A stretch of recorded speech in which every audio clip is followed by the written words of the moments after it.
Ladies and gentlecars, welcome to the Driver Spotlight number 6. Today we are with Mr. Controversial himself, David Perel. Today we're not going to be discussing any controversial subjects. Well, to be fair, we might do.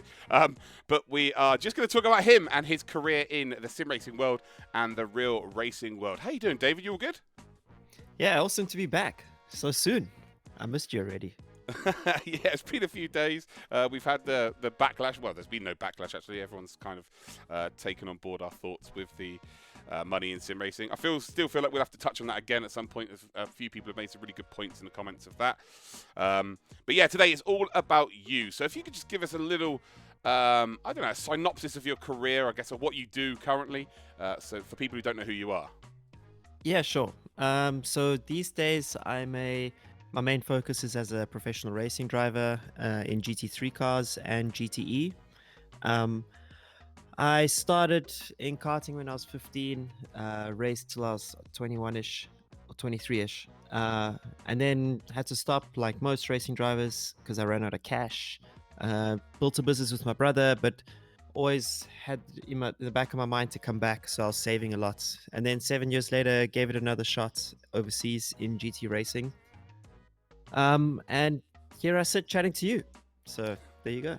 Well, there you go. There's a little description of what we're going to be talking about today. We're going to bring up all of those points during this little video here. You guys have been loving the Driver Spotlight, so it's great to have someone like David on. So let's start from right at the beginning of the images you sent me today. This is such a cute picture. This is you and your brother, I believe, and I guess you'd already had been bitten by the racing bug. Yeah, so there's a strange... I don't know if it's ironic or the paradox or something like that, but my brother and I were crazy about anything with wheels from almost the day I was born. But it was more actually about the helmets. So even today, I'm mad about helmets, and I'll get onto that in a bit later. And we used to love wearing my dad's motorbike helmets around the house, and then eventually we discovered that there was motorbike racing, and we always supported the black bike. I don't even remember who was on that bike. And it started from there. Our obsession with cars really grew. And my brother, he's 1 year younger than me, but we're very close, have been since quite literally the day he was born. But strangely enough, in my family, even though my dad had a brief history in racing, 2 years in Formula Ford, he doesn't like racing at all. He hates the sound, couldn't be bothered about the competition. He used to tell us to turn down the sound on the TV when we were watching Formula One, and he really did everything he could to discourage us from continuing our passion. But yeah, it started when I think I was 3 years old. I would just walk around with the helmet on my head, and my mom was always terrified that, in mother's way, that the helmet was too heavy for my neck and I'd break my neck or something. But that wasn't the case. So I had one of those plastic push bikes that you sat on and push around the house. I destroyed the floors and stuff. So that's where it started. Did you put like the bottle or a Coke can behind the back wheel so it sounded like a motorbike? No, I wasn't that. I had no ingenuity when I was younger. I'm a slow learner. Oh, we used to do that. Our parents were like, "Shut up!" when we're out on the road, just going. It was brilliant. That's awesome. You can see that, as much as your dad was discouraging you, he was definitely still trying to save money for your future racing career with the buy one get one free jumpers between the two of you, which is great to see. we grew up like we weren't particularly wealthy when we were growing up. My dad did become very successful in our later teens, like considerably successful, and still is because he's in the software world, making accounting software. But he never gave us 1 penny to go racing. Anything with wheels was a no-no. So he did buy me my first kart, which I then passed on to my brother. And I think the kart cost like £250 equivalent. Wow. And we went racing with that thing. But, besides that, like our racing life, our racing upbringing was very, very, very tough. But we had a very comfortable life at home in that I never had to worry about eating or anything like that. It felt like a relatively simple life at home. So your dad he had a little bit of success in racing himself, but deterred you from it. Why was that? So We grew up in South Africa. He used to drive like a hooligan. We have amazing roads in Cape Town where we grew up. Incredible roads.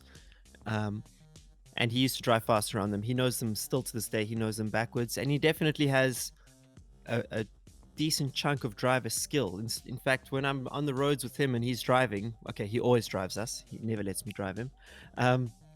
He's still, of all the drivers I've been in a car with, no one gets closer to a wall than my dad. And I know that sounds like my dad's better than your dad, but it still blows my mind because I'm scared to get as close as he does. I swear he could like clean the dust off a car by getting close enough to a wall. But anyway, so he enjoyed driving, and one of his friends convinced him to come to England to try become a racing driver, but it just wasn't his thing. And he was also, at the time, he was in his early 20s paying for it himself. And he just had no money. He was a bike messenger delivering letters, and just had no capacity to live a normal life or anything. It was just all going into racing, and he hated that. And that was the impression he had of racing. So he just saw it as a money pit. He saw it as not being able to be successful in any way. You're competing against guys with considerably more bigger wallets, bigger budgets, and he just saw it as a dead end. So I only started karting when I was 15, but I was begging him from, I think, to be a racing driver. I didn't actually know karting existed before I was 10. And to be honest, I had no exposure to racing except 3 photos I saw of my dad in a racing car.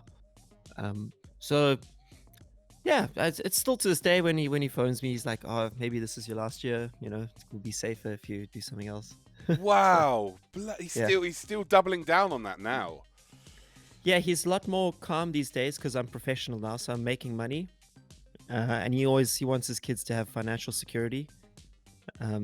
And you know, he doesn't exactly send us any money. He just, if you want to make money, you have to find a job. So when I was like, the last 5 years have personally been incredibly tough financially.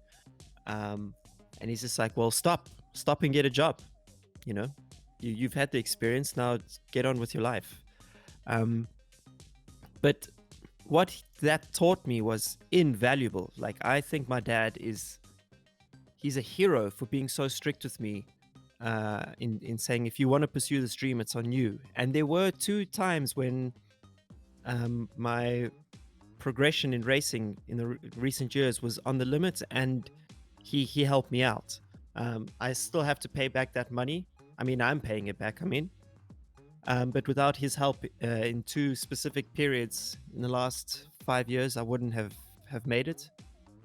But it was quite reluctant from his side. It took a lot for him to want to help me. But I think at that point he saw that I was like on the precipice, and I was very close. I could tell myself I was so close to starting to earn some money from this thing, and his tune has started to change, and he appreciates it now. He can see that I did cross the barrier. It was incredibly hard from 15 to 35, but I did kind of do it. And on that side, he has some pride. I mean, my brother's also a fighter. My sister's a fighter. So we got that from my dad's side.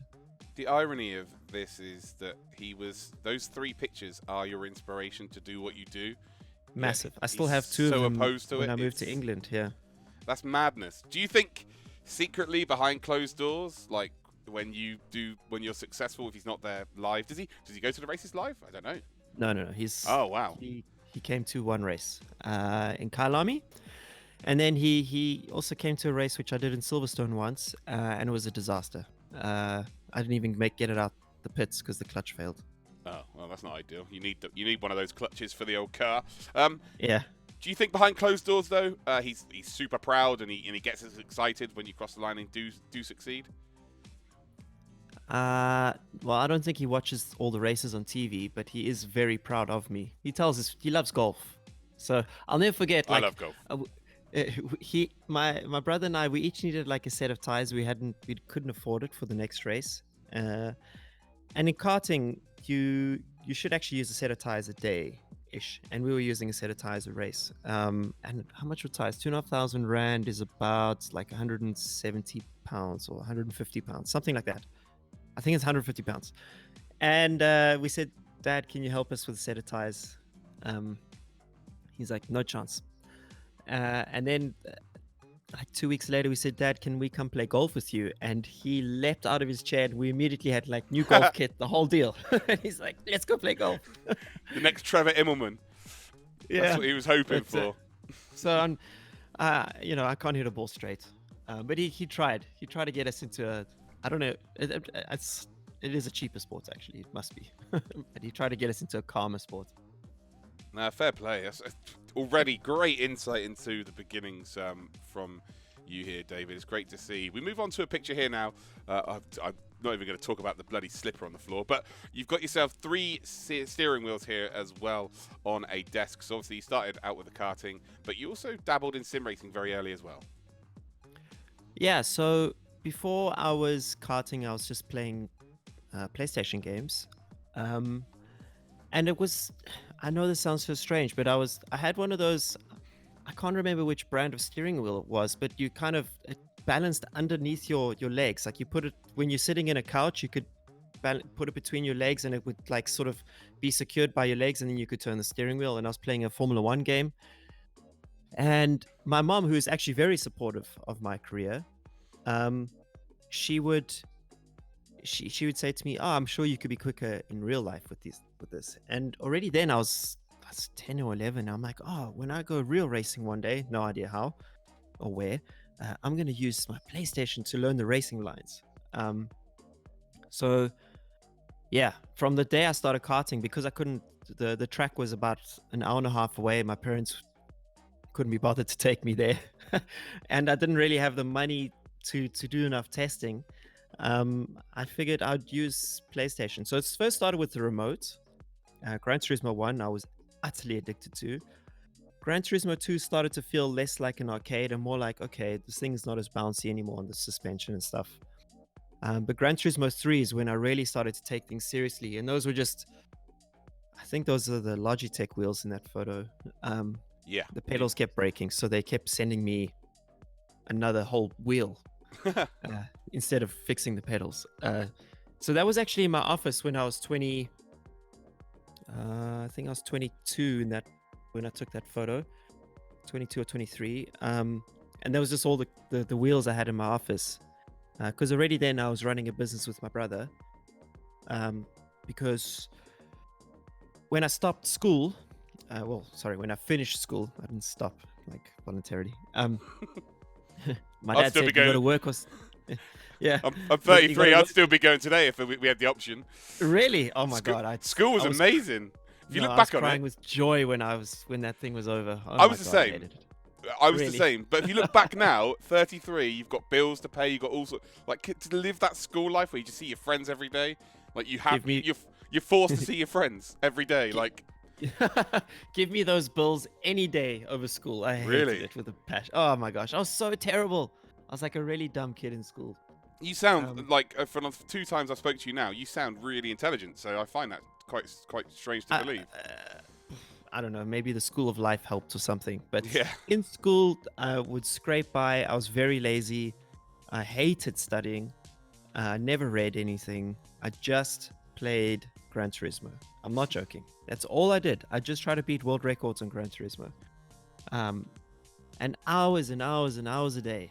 I would just, any moment I had, and I would try, I'd try like a very powerful car on road tires, and I'd try it on slick tires and then see if there was a difference. I would try different racing lines. I'd watch the replay and analyze my inputs. And then see what I could take to karting. I was completely obsessed about the crossover from my video games. I wouldn't call them sims back then. From the video games to real racing. And I got laughed at the track all the time. But I just didn't care. I was just like, someday you guys will come around and notice. And I mean... And I've got 10 years on you. Like, yeah.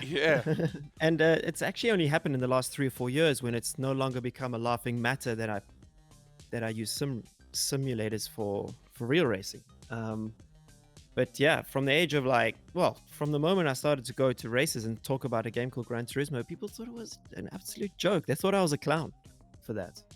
But I loved it. And I loved that I didn't have to go to a real racetrack to find a competitive element. Like, there was a website called gt3times.com, and I would go on there, and that to me those were the world records, because there was Americans on there, Australians, Japanese drivers, I mean, one South African, and the European guys, and they were posting lap times, and I was like, I have to beat these lap times. I mean, the complex string, I must have spent 2 lifetimes at the complex string in their Formula.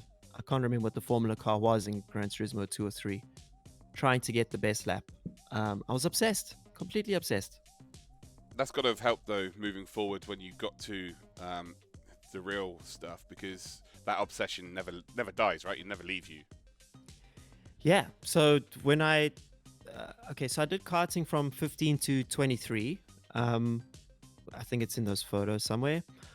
And I peaked at the World Championships, the Rotax Max World Finals.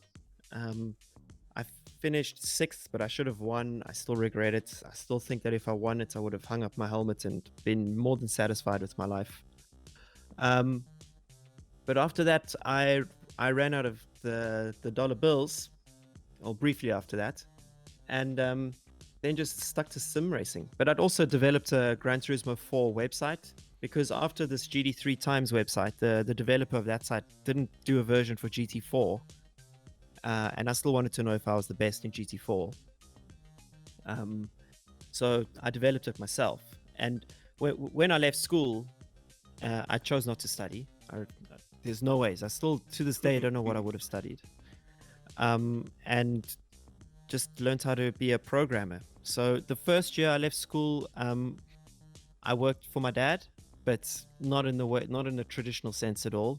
Like, he quite literally first made me clean the garage of their offices, and made me work my way up there. And then eventually I got a table, and then he taught me HTML. I mean, the guy can code and everything, but he taught me HTML in like 5 minutes, and then let me go on my way. And then I taught my brother how to code.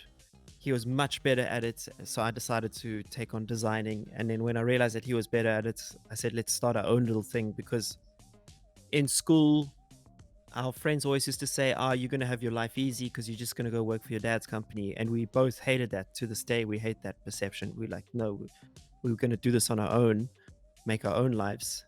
So yeah, we were in the IT world, in web development, but it was completely unrelated to anything my dad did. I've lost my point. So yeah, after school, I was still using my money to go racing, but eventually ran out, because the next step was formulas. They needed about 300,000 Rand, is about 15,000 pounds or 20,000 pounds. And I didn't have even 1 Rand, 1 pound. So I had to stop. But I still had these sim wheels. So the combination, my website was called gtplayground.com. I can't believe I let go of that domain. I'm still kicking myself for letting go of that domain.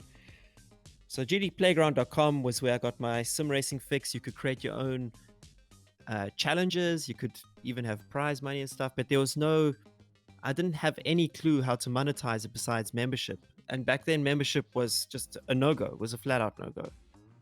And it was pre-Twitter. So I think I had no marketing flywheel to generate more interest in it. So then I tried to sell it to GT Planet, but because it was built on a different code base, he couldn't buy it, Jordan. So then, yeah, I still played racing games, but not at the same intensity when I ran out of money for racing, because I didn't want to know racing existed. I just wanted to. I made a promise to my brother, and that I was going to put the same focus I put into becoming a racing driver, I'm going to put it into our business. So in order to do that, I have to become psycho-focused. And I quite literally moved a couch in front of my desk at the office, and that's where I slept. And we'd work 20-hour days, easy. Wow. For years and years and years. My brother would just come wake me up. I had no social life. Weekends were the worst thing in the world, because I was so lonely. And my brother he would go to his house, and I would just stay at the office. But it was actually also one of the best times of my life, because I had a really good bond with my brother during that period. We were building something from nothing. We were getting good traction. We were working with massive tech companies, just the two of us, creating really cool little products. And at the same time, it was making me just enough money that I could live and save. And I just kept saving. And I would wake up every day and be like, one day you'll be a racing driver again. And eventually I pulled the trigger on that, but I'm jumping the gun here. But eventually I pulled the trigger on coming back to racing. Yeah, we'll definitely get to that. This is going to be a long one, I could say it now, and I'm loving every second of this. This is brilliant. So now I've got the image on screen of like this. It looks like it's in an airport, but you've got like the big blue lights underneath. Oh, yes. If you could explain this picture here, that would yeah, that'd be so fantastic. I think there's another one after that which gives more context. I can't remember, but that was one of the Gran Turismo events I did, live events, 24 hours of Le Mans. So the same weekend that Le Mans was on, and this is where my deep-rooted passion for Le Mans comes from, or endurance racing rather. It started with so much of my life started with Gran Turismo. Meeting Katsunori Yamauchi was one of the best moments of my life. Wow, cool. But basically, one of the biggest car magazines in South Africa would hold an annual virtual Le Mans race. 7 teams, 3 drivers per car, per team. Is this South Africa? In South Africa. Okay, And the winner, the irony here talking about prizes, but anyway, the winner would get, the 3 drivers would get a ticket to watch a Formula 1 Grand Prix in Brazil or Sepang, Malaysia. Was that like travel expenses as well? No, we had to pay for our travel. Yeah. Oh, right. But I think the hotel was paid for, something like that. I definitely had to pay for something. So we did that. I was no longer racing. So that photo there is I think it's the first 24-hour race that we did, and we won it. We absolutely cleaned up. We won by like 7 laps. And oh my gosh, it was terrible. Just that race was 24 hours of, I think, Gran Turismo 4 has no night mode. The sound in Gran Turismo 4 is famously bad, the engine sounds. So it was like a drill in your ear for 24 hours. It's in the middle of a shopping center. And you're looking at only 10 pixels as well, so that's going to mess with your... It's like a magic eye picture playing that game. Yeah. But I love that event. I mean, at the end of the event, after 24 hours, we said never again. And then the next year we'd plan it again and we'd go again. And like, I remember I flew directly from a business trip in England, a 20-hour flight because you have to stop in, there's a stopover. And I drove straight from the airport to the event and jumped in for the second stint, no sleep, stayed awake for another 24 hours. And we finished second that year. But that was, that's how much we loved it. My brother hated it. He would beg us not to do it again. We're like, come on, Mark, you're the only guy we can trust. Please. Please don't do it, but still shows up. It just shows your relationship really there, doesn't it? Was this qualifying only? Like, how did you get to this event? So there was like which Gran Turismo started to have an online element? I think it was Gran Turismo 4. The problem was in South Africa, we barely could play any of the online elements in any console because at the time we had such bad internet connections that we'd just get kicked out of every single lobby we entered. But I think then there was like 12 or 13 teams, and I would do the qualifying for my team. And yeah, we just always would qualify online, and that would get you an automatic invite to this live event. We did it 3 or 4 times. Gran Turismo 4, that was PlayStation 2, right? Because the first one on PlayStation 3 was Prologue. Sorry. It was Gran Turismo 4 or 5. It was on the PlayStation 3. That part I do remember. Yeah, either Prologue or 5. I'm pretty 5. sure. It must have been 5. I'm sure the comments will let us know. Don't worry about that. But yeah I'm pretty sure. Please correct me on the timelines there. There's been a lot of Gran Turismos.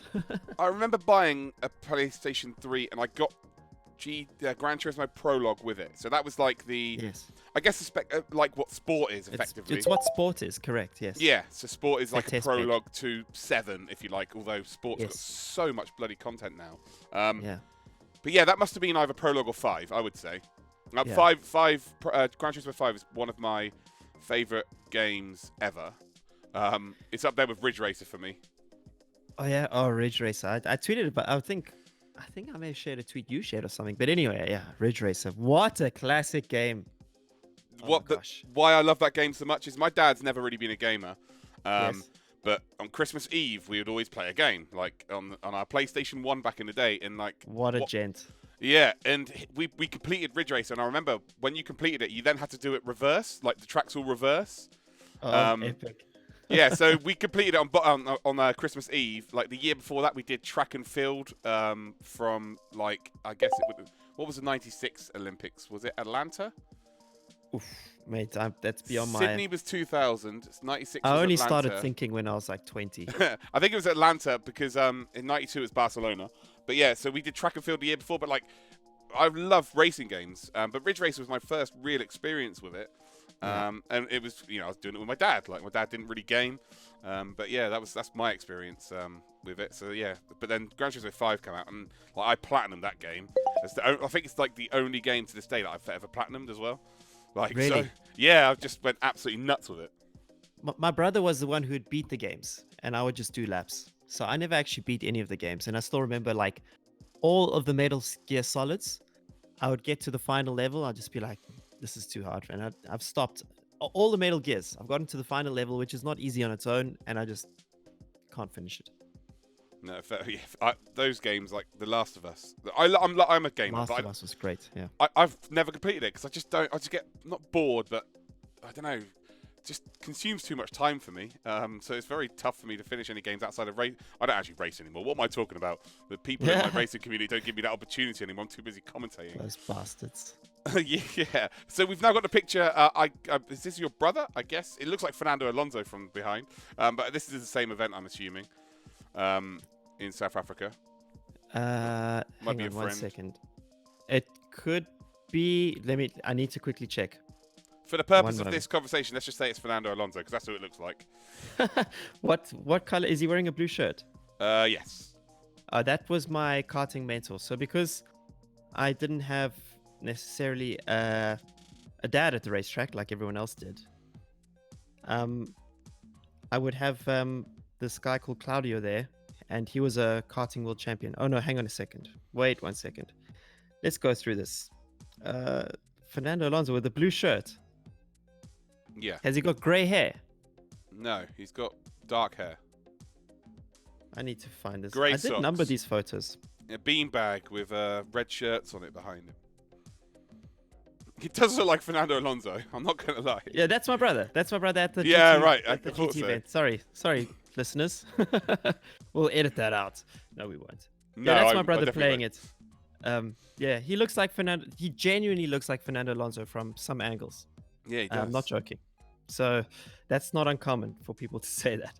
Yeah, that's my brother at the sim racing event. One of many. It was terrible playing in a shopping center. There's a weird vibe to it. I'm telling you now. When it's like 4 a.m., I don't wish that on anyone. Can only imagine. Now we've got a picture of you here in a black race suit with your mouth wide open. This is obviously a real event now. So I've got That was karting, yes. This is from karting, so we had the karting picture up then. And now we've got you in what looks like a drag racing car, dragster. But it's obviously not. That's a Formula car. That's a Formula car. Right, so after the Rotax Max World Finals, I did do 3 Formula races. I didn't have to pay. And that's what those are. That's a Formula Volkswagen, it's called. They came from Germany. I forget what the chassis were, Dallara or Reynard or something. Very cool engine, though. Still one of the best cars I've driven in just terms of driver satisfaction. It looks big. Like it doesn't look like a Formula 3 or like a Formula... It looks bigger than a Formula 2. No, so it's about the size of a Formula Renault, a little bit bigger. Less downforce, more power. Yeah. And yeah, so I did some races in that, and then this is actually a photo from later on when I was just about to get back into GT racing. I got invited.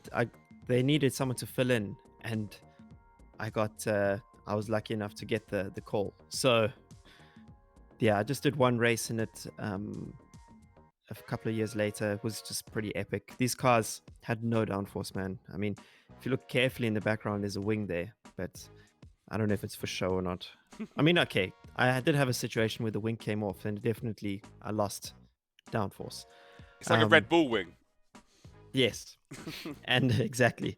But it's that was those cars there were my only taste of big tracks, and I was racing it in South African tracks, which are nothing like, say, Silverstone or anything like that. Like the lap times are often below minutes around some of the tracks.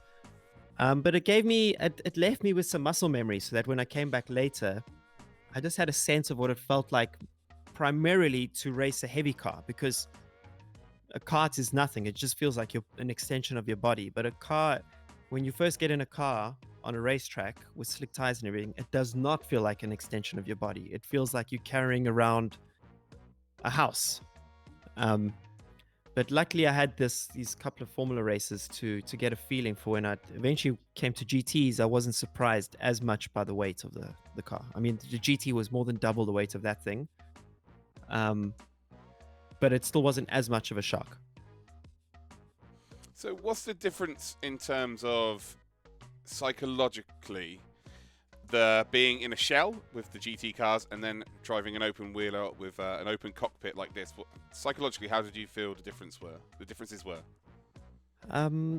To be honest, it was such a big gap in between. It was just, the only thing I was thinking was, I'm so happy to be in a racing car, I suppose.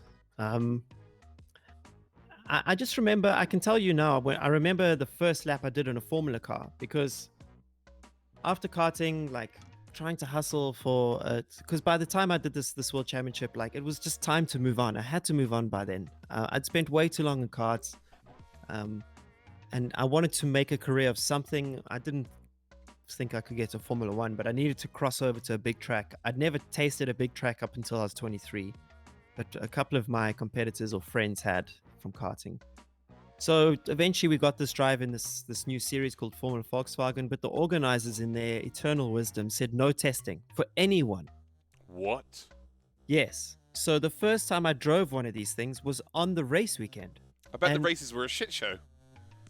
So mostly not, because more than half the grid had already got Formula experience. So that's why they were like, well, you don't need to do testing. But I was the only one who jumped directly into the race weekend without any Formula experience or big track experience. And I just remember the shock. Like, I was white as a ghost. The guy who was helping me, Claudio, which I mentioned earlier, maybe we'll get into him in a few moments, but he just said, David, just do an outlap, feel the car, get a sense, and come straight back in the pits, out and in. And when I came in, he said, like, my face was white as a ghost. And I remember thinking in that very moment, I'm like, I can't do this. There's just no ways I can do this. It's crazy. It's just mental. But I don't know how, but in the first race of the weekend, I started 17th and I finished 4th. So then I had some confidence to go from there. And I just was like, okay. By the time I got that 4th place, it was in the rain as well. Although I'm not exactly considered a rain master by any stretch of the imagination. I think I just survived. There were a lot of guys were going off from aquaplaning, and I was just not. But I was definitely felt a bit more confidence from that point. But the point is more like the feeling of going from a kart to this heavy Formula car, and it's not even a heavy Formula car, relatively speaking, just so different. And like when you feel the weight of the engine, like a pendulum effect from behind, and it was like a delayed reaction because I hadn't configured myself to it yet. I didn't do a proper seat molding because I didn't have the experience of like how tight it should be, so I was moving around a lot in the car. It was just shocking. But whereas when I got into the GT car, it was just more like, oh, okay, this feels like Gran Turismo, this feels like R Factor. It's just, now I can feel how hot it is in here more than anything. And the braking was a big adjustment. But I didn't have any negative psychological effects when I did the GT race, my first one back, because I just felt like that's where I belonged, honestly. I thought about it every single day of my working life. So that's really awesome. I got a smile ear to ear with this story. It's incredible. Did this like fuel the fire in your belly even more though? Because you got your first opportunity in a bigger car. You've had no practice. You've just listed all of the reasons why you shouldn't have done well. Yet you still managed to come 4th. Did Did that Yeah. fuel the fire to say, do you know what? If I had proper preparation, if I had a proper, Hmm. seat time, I would be nailing the real world of racing here. To be honest with you, from a talent perspective, I was really starting to have a true belief in myself. At the World Finals in the karts, which was only a few months before this first taste of the Formula, I set the fastest lap of the weekend. I led the races. I was very calm for the first time in my life. I was just very at ease with what I was capable of doing. And I remember that feeling in my body, that emotional feeling so clearly that I can identify it today when I'm in a good place, purely from that World Finals weekend. And then I went to the car, and yes, it was a massive shock, and I had a serious moment of self-doubt. But then I got that 4th place, and then we went to the next race, and the guys that I was racing against, they were GP2 drivers and A1 Grand Prix drivers. And now the main draw card of the series was the top 3 in the championship would test an A1 Grand Prix car. And that was a big deal for us. South Africa, if you come to see racing in South Africa, it's not at the level of overseas. So to even have the thought that I could go straight from karting A1 to Formula, and then straight to A1 GP, and then sort of embed myself in Europe, it's tasty. You can taste something in the air. Maybe there's something here. Licking your lips. Yeah, the second race weekend, I was fighting for 2nd place. The 3rd race weekend, I almost got pole position and finished 3rd. And the fourth race weekend, I had a crash in practice, and the team literally took me out the car, and that was it. So I wouldn't say I was flying high, but for the first time, I felt like I was gathering momentum, and as quickly as it started, it ended. I crashed after bedding in the brakes. I didn't bed them in properly. I had no idea what I was doing, frankly, because you weren't allowed to test, remember? Yeah. And I landed up in the wall. The front wing is off. I had no money to pay for it, and the team put someone else in the car, and that was it. And I remember I was sitting in my parents' kitchen when I got that phone call, and they said, well, unless you can find this money, which my dad wasn't willing to put up, fair enough. I mean, it's not my charity by any question. And I just said, well, I can't do it. They're like, well, unfortunately, you're out. And that was it. Boom. No more racing. And obviously, I mean, I was sad and emotional, whatever. But okay, got to get to work, I still had a business to run, even though I was doing all this other stuff. So I had a 9 to 5, if you will. I just wasn't doing the 20-hour days. I was doing the minimum possible to pay for tires and entry fee and some travel. So that's the amount of focus I put into the business. So when it all came crashing down, like a week after I got over myself, I just went full on into the business. At this point, it seems like your dad's ingrained into you what adversity is and how to deal with it from a very young age. So you're dealing with it. You've moved on to your job. And how important in your journey to this date right now was that negative experience?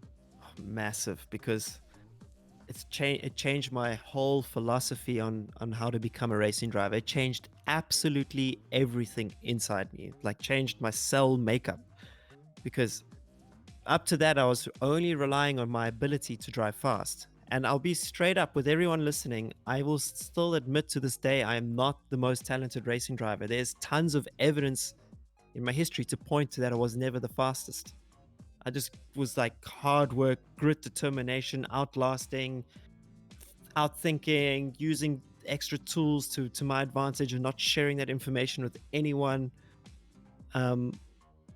That's how I became what I am. But what I kept forgetting was, in order to become a racing driver, you have to find money from somewhere. Some people get it from their father. Some people get it from a family member. Some people get it from a community. Some people get it from a sponsor. But that money has to come from somewhere, and I couldn't accept that. I just thought, if I do well enough, someone will give me a drive. But who is that person? Who is going to pay for that drive? Someone has to pay for it. And when my world came crashing down with this brief Formula experience, I was like, well, David, it's going to have to be you again. But this time you can't come with at the time, I had like pennies, you know. When I won the SA championships to qualify for the world finals, the guy that I beat had spent close to 30,000 or 40,000 pounds for the season. And I'm not joking. I'd spent less than 6,000 pounds. And I was just begging, borrowing, and stealing chassis and engines, getting by with. If we got to a national round and you had to have 4 sets of tires, I'd get by with 2 sets of tires. I'd just do whatever was necessary. But the next time I came back to racing, David, you have to arrive fully prepared with enough money to do it. That's why I didn't pull the trigger 2 years later or 5 years later. I waited until it was 7 years later. And to be honest with you, I actually hadn't saved enough, but I didn't know that how expensive it actually was at the GT level. But I had saved enough to get my foot in the door, and that was really important. Yeah, absolutely. That's well, we know how the story ends, or how the story is ended currently. So yeah, this is just a build up to that.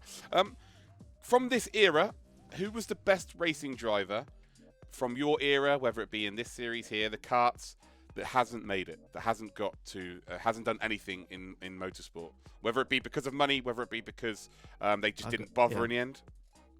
No, so I mean, one example is at the time, my karting mentor. Again, because my parents weren't there, I would seek out mentors all the time. It was just like a natural sort of thing.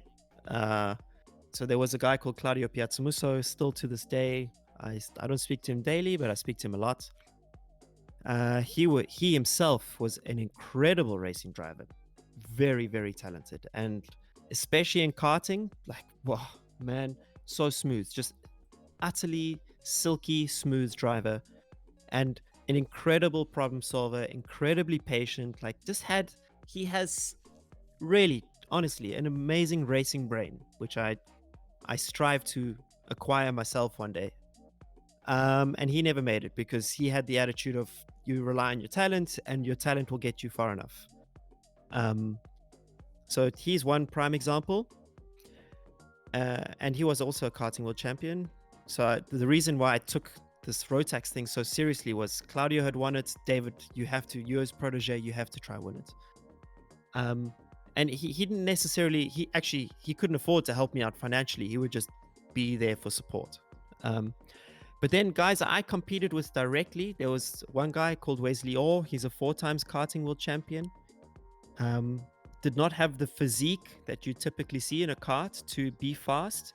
He's quite a big guy, very strong guy, but just crushed everyone in his sight.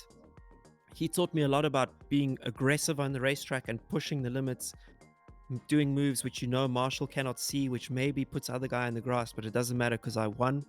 His insane obsession and aggression to win was just unbelievable, and he's not a racing driver anymore.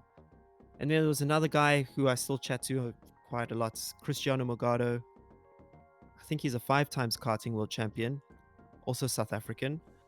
And he never became pro, but that was just his life, like his family's philosophy. Like, he wasn't aggressively pursuing it, the same obsession that I did, but I couldn't come close to his times either. And still to this day, he took 2 years off karting because he had a very bad accident and hurt his neck, and he came back and then he won the world championship again. So I mean, these Wesley Orr, Christiana Megara, Claudio Piazzamuso from my karting era, because that was my most competitive period. GT racing is not the same. You don't focus in on one guy. In karting you do, because it's individual sport. Those 3 guys, I idolize them, and that's why I always say, like, I wasn't the best driver. I outlasted everyone else. That's all. I got the picture of Claudio up on screen right now, and he's sporting what I like to call a Bobby Perez, the goatee. Robert Perez being a footballer for Arsenal back in the day. I don't know if you follow football. I did for a period. Right, yeah. And I guess Mark is Mark your brother? Mark is my brother, yes. Yeah, he's got a great beard. He's able to grow, very decent beard so there. The reason, just quickly, he grew that beard is, without my helmet on, we look the same. So people would genuinely confuse us all the time and think that we were one person. Yeah, so eventually it was like, Mark, you have to have the beard. So he's more than happy to support the hipster beard. What's the difference in age between you two? Is it like because from the 12 early months. pictures? Oh, only 1 12 year. months. Yeah. Wow, that was a busy couple of years for the parents. Fair play. Um, next up, then, so we're moving into the GT. We've got your manager here, Alan Yeah. McDonald, by the looks of things, and Yes. well, talk us through him. Right. So, okay. So, I'm gonna rewind just a fraction, if you don't mind. Absolutely, this is all about you, mate. It's all about you. So, okay, I'd saved up. I had this like savings account with money in it, and in my head it was always for racing. And I decided, you know what, I'm gonna do. There was every year there was a karting race, a one-off event called the African Open. In other words, all the African countries could enter it. Although to be fair, it was a bit unfair because South Africa was so far ahead of the game in karting. African Open winner gets to go to the Rotax Max World Finals, the one that I'd lost many years earlier. David, this is your redemption. I'm going to go there. I'm going to put in all the money necessary to win. I'll put in the practice. I haven't driven a kart in years, 5 years or something like that. I'm going to give it a crack.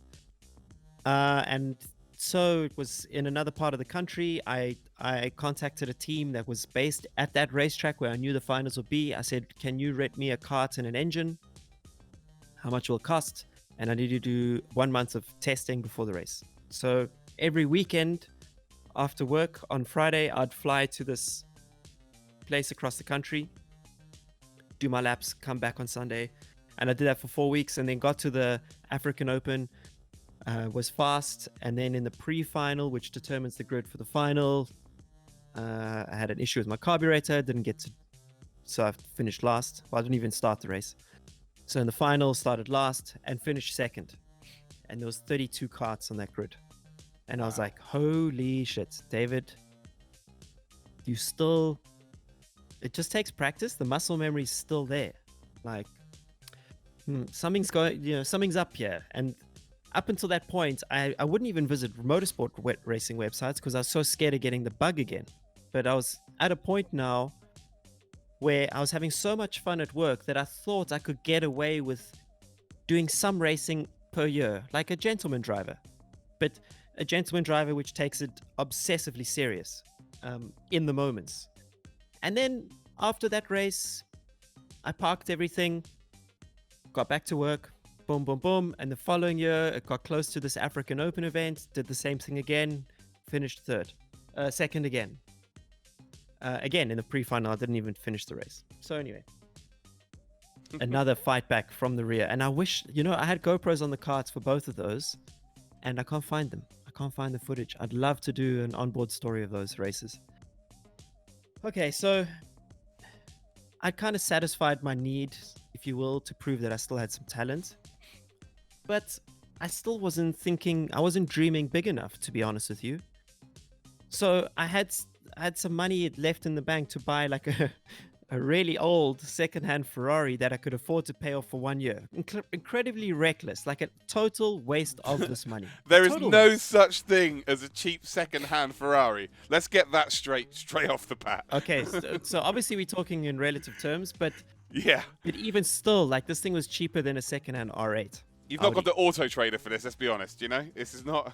You've not got this off the forecourt. I used to be addicted to the Auto Trader. Jesus, cars. Oh my gosh. We could have a whole nother podcast on cars. Yeah, bought myself a cheap Ferrari. All right, cool. Carry on, David.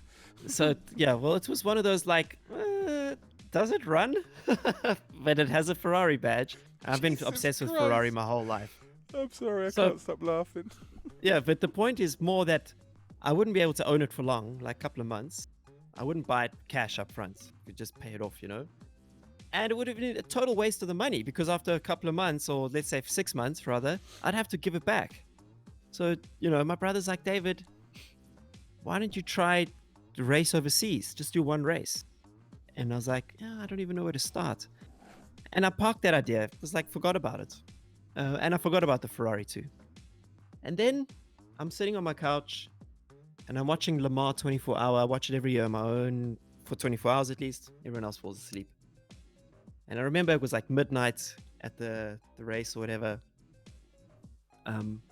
And there's this guy standing in the pit lane, helmet on, and a racing car is coming down the pit lane, and he's about to get into it. And I just thought, oh my God, imagine you are that person in the pit lane about to get into that racing car. What does that feel like? So then I was like, screw it, I have to try get to Le Mans. I have some money in the bank that I'd saved up. I'd spent a little bit on the karting stuff. Let's give this a crack.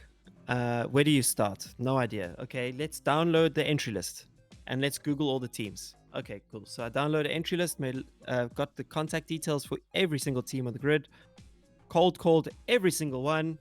And I swear on my life, the last team on the list was the only one willing to take my call. Wow. Ram Racing. And okay, to be 100% clear, I didn't phone all of them in one day because there was a lot of rejection along the way. So it took like 4 weeks of like, okay, I'll try 2 today. I'll forget about it tomorrow. I'll try another 3 today. Ram Racing. Mr. Daniel Shufflebottom took my call. What a name. Yeah, I know. And he was from Benetton F1 days and blah, blah, blah, the whole thing. Okay, so here I am. I've got about, I don't know, 15,000 euros saved up. Surely this is enough to get to Le Mans. Hey Dan, so I want to get to Le Mans. What does it cost? Well, okay, so to race in Le Mans, you share the car with 2 other drivers. So you share the cost between at least 2 of you. So you're looking at about £300,000 for the race. I acted cool on the phone, and he's like, but you see, what's your racing history? I said, no, I did karting and like 4 Formula races in a series you've never heard of in South Africa on tracks you've never heard of. Yeah, so you're probably going to have to find another £300,000 to build up your CV before any other drivers are willing to share the car with you in Le Mans. That's £600,000. Okay, how much is Spa 24? It's about £80,000. It's like, oh my God. Jesus. This is not happening. Okay, Le Mans dream over.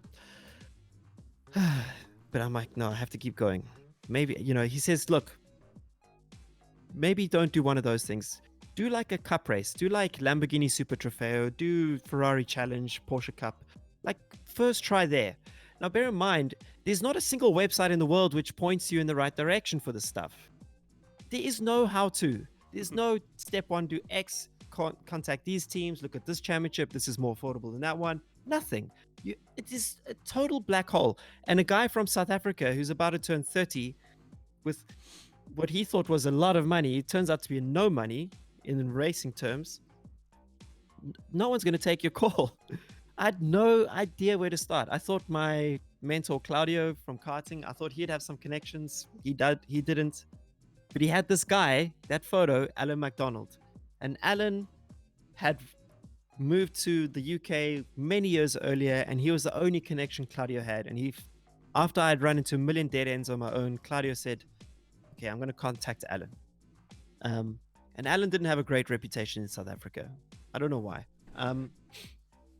So Alan says, geez, okay, well, there's this race in Italian GT in the GT Cup class. It's like the lowest of the low. David needs 13,000 euros to do this race. And it's next week. So I'm like, okay, let's do it. I'm only going to do one race anyway. We've established now I don't have nearly enough money for this. Just so you know, like 15,000 euros in my country is a huge amount of money. It's 50,000 euros is huge amount of money for anyway, a normal person anyway.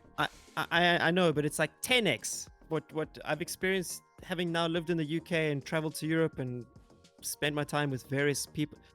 In South Africa, it's like 20x, it feels like, in terms of what you can get with that. So anyway, I took my house money and went and did this race, and it was Alan. Alan was there. He just treated me like every other gentleman driver, just coming to tick a box. Some rich kid, probably his dad's money anyway. And he'll just go do the race. So that's where Alan started with me. And I could tell, like, immediately, well, this was a business transaction. You know, he was probably making commission on the other side or whatever. But this was probably one of my genuinely true lucky breaks, because I did this race, and my engineer, this was an extra car that the team brought because it was myself and another gentleman who also wanted to do a one-off race. This is the He Lambo, did yeah?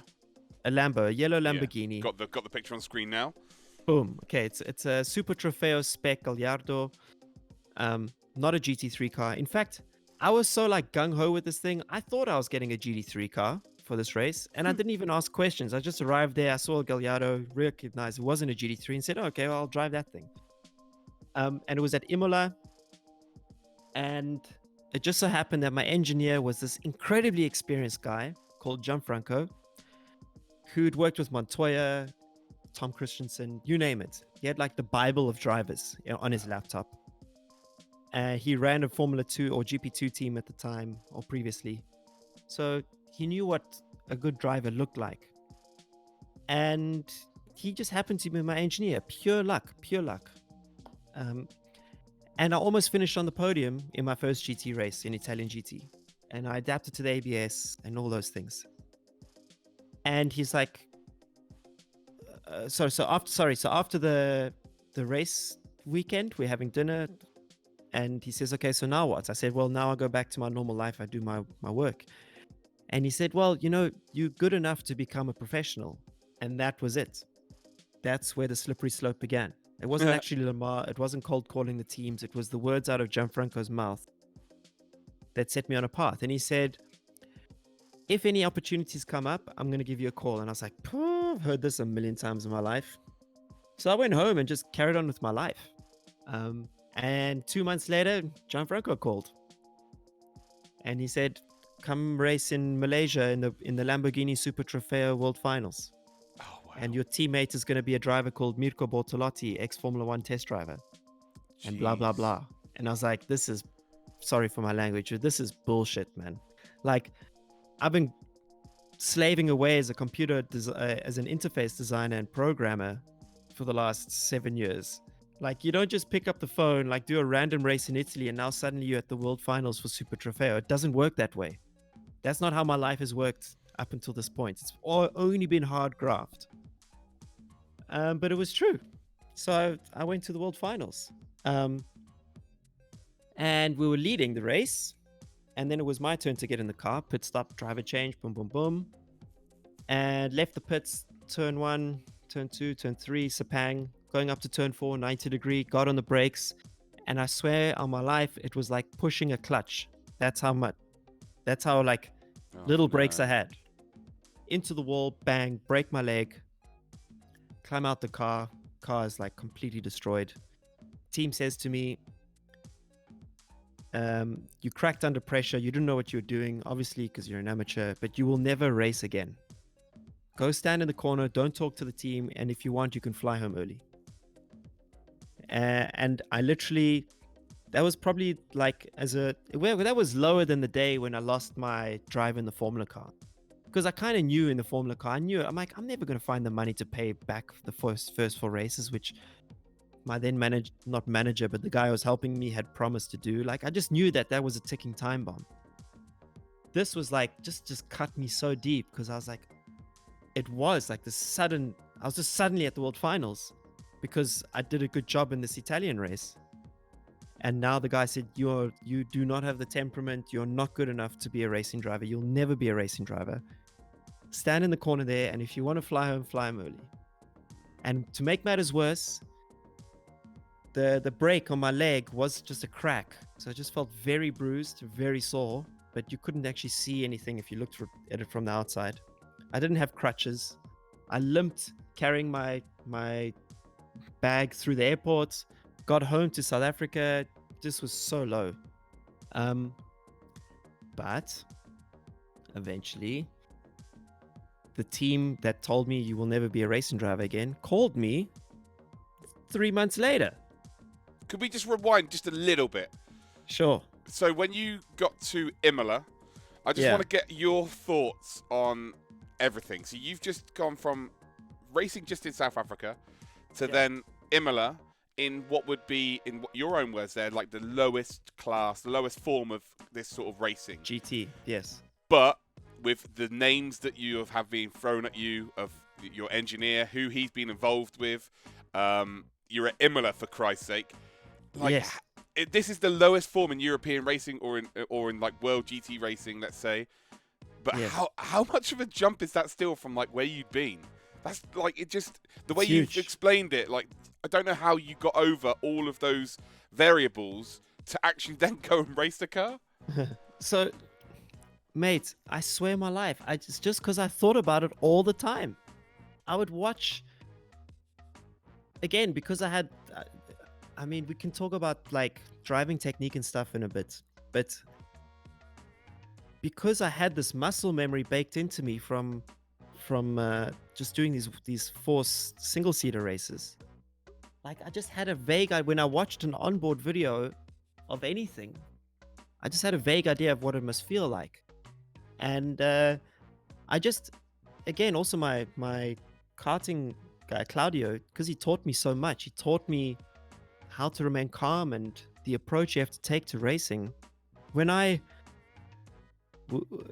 arrived there, it was just no big deal. I'd done a billion, trillion, zillion, quadrillion laps around Imola in a simulator.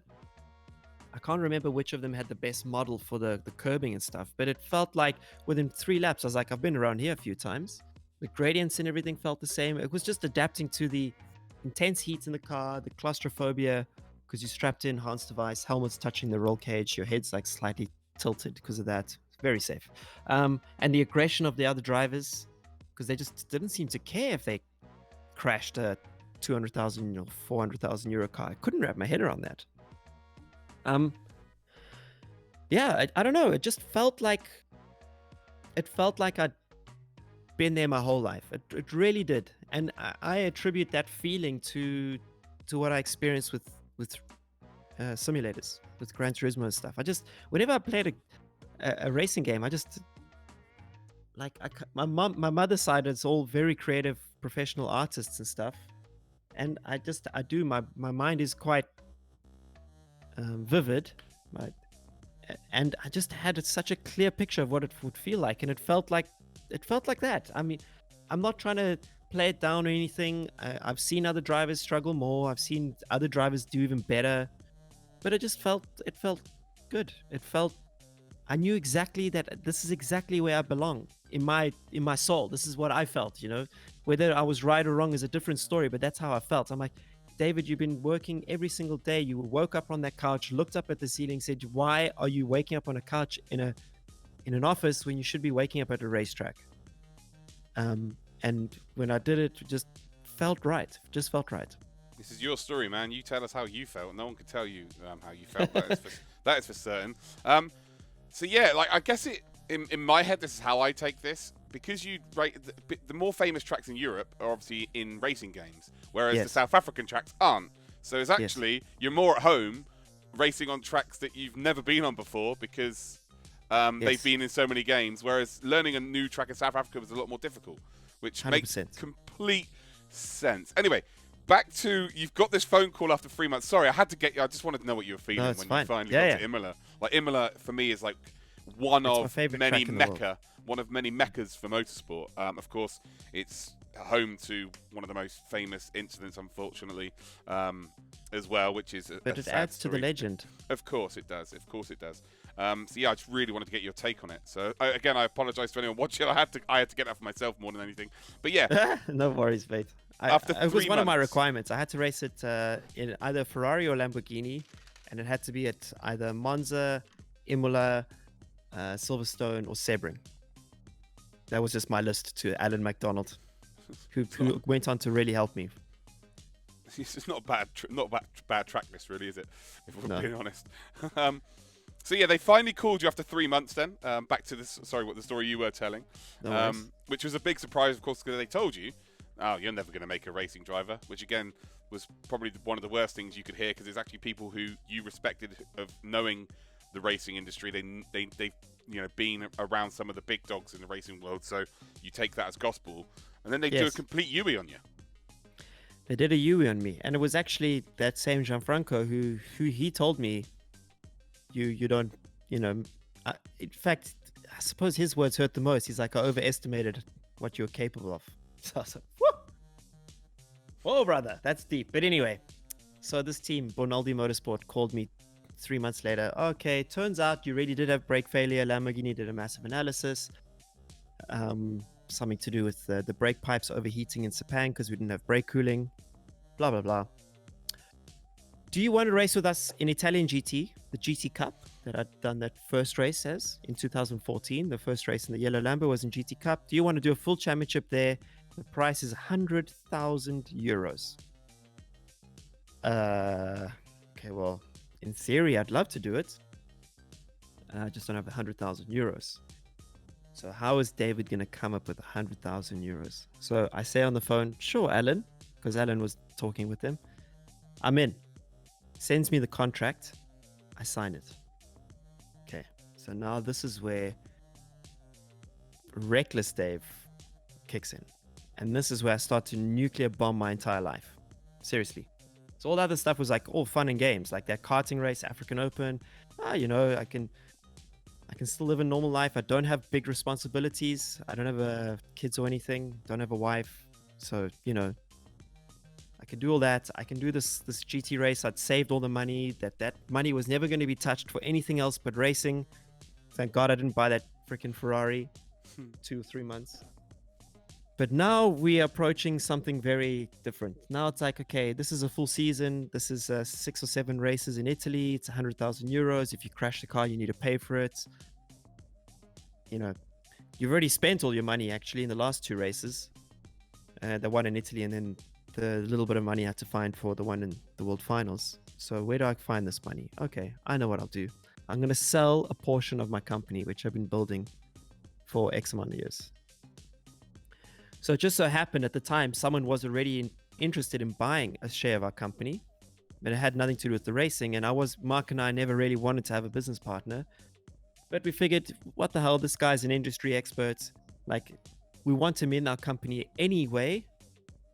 Funny enough, his company was the industry leader and he got kicked out of the company like in a leadership coup. So the pioneer of our industry suddenly wanted to invest in our company, almost like as revenge. Okay. But he still is a brilliant guy in the part of the world that we were in, the web development world. So we brought him on and I took my share of that money. It was enough to pay for a third of the season or a little bit over that. And put that towards my racing. So that was risk number 1. Risk number 2. So now I sold a share in my company, let someone else in, and then used that money, which I should have put aside for something more mature. I used it all for racing. Just to clarify to people watching, yes. If this goes wrong, this is not just having ramifications in your racing career. It's huge. This is life destroying. It's huge. Yeah. Okay, so I had about 30 or 40% of what I needed. I needed still 60%. So then I sold my car, my road car, used money from that. I then I did so many crazy things. I even did like a GoFundMe, used money from that. And then the team deferred payments, which I paid a year later. I got through the season. I won more races than anyone else that season. I got more pole positions, more fastest laps, but we also had 2 punctures during the season, which cost us the championship. Turned out to be a blessing in disguise. And I didn't really care that we lost the championship. I knew that I'd already proven myself to be a good enough driver. But by then I'd really affected the relationship with my brother.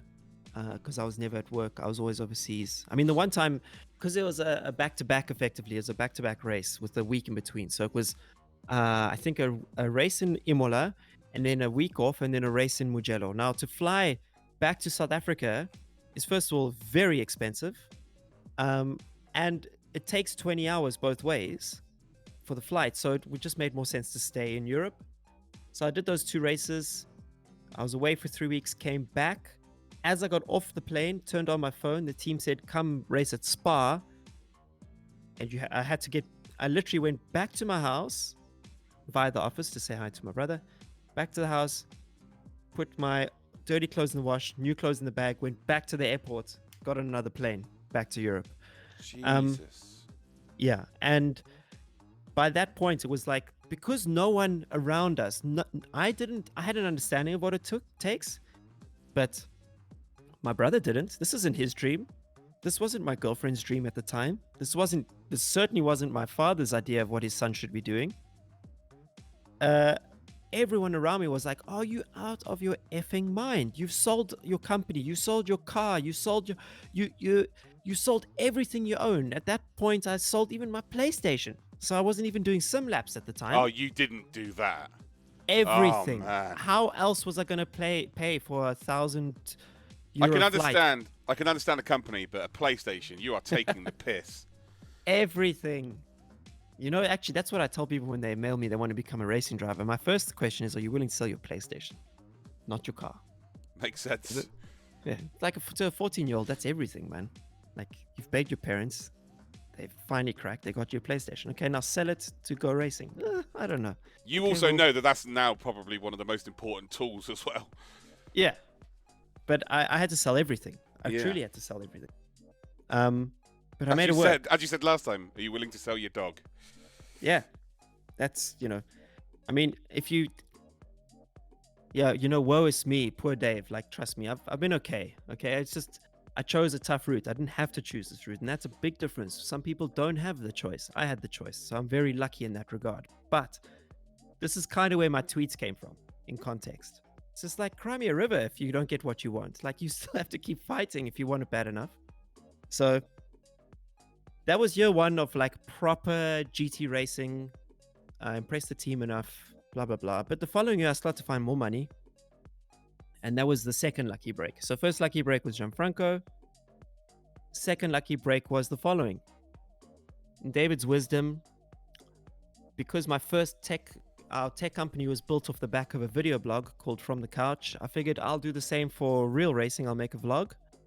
And, it's more than that. It's like, I couldn't find any of this content online. I couldn't find any onboard videos and it's still to this day, like, very poorly done. Like, I have a vague idea how to market things. So I'll create a vlog and share my information, first and foremost, with my friends on GT Planet. I swear to God.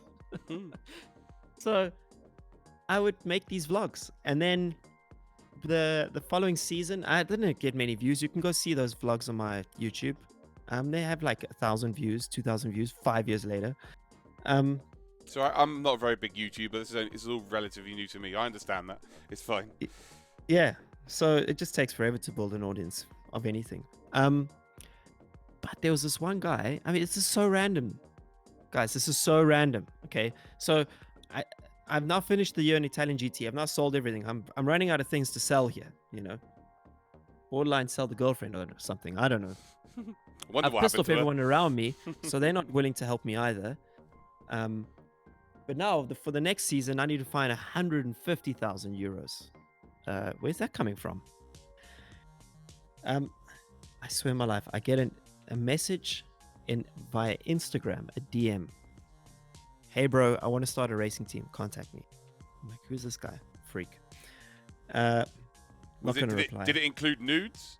No, nothing. So I'm like, I always made a promise to reply to every single racing related message I get. So that's actually the first thing I do. Like, I first check Discord, reply to all the people there. Then I reply to Instagram. Then I reply to YouTube, and then eventually emails, because the emails are actually the longest ones and quite hard to read. But the reason is because when I was watching that Lamar race, I mailed one of the drivers that I knew, because he's from the tech world, David Hennemer Hansen. And he replied immediately, even though he was at the race. I was like, shit, that's something, So I need to give that back. If I ever get there, I need to be able to do the same. So I replied to this guy, hey, bro. Like, literally, hey, bro, I want to start a racing team. Contact me. I said, hey, bro, what's up? Like, how can I help? And this guy ended up, he was Chinese-American living in South Africa. He said, I'm willing to pay for your season in racing.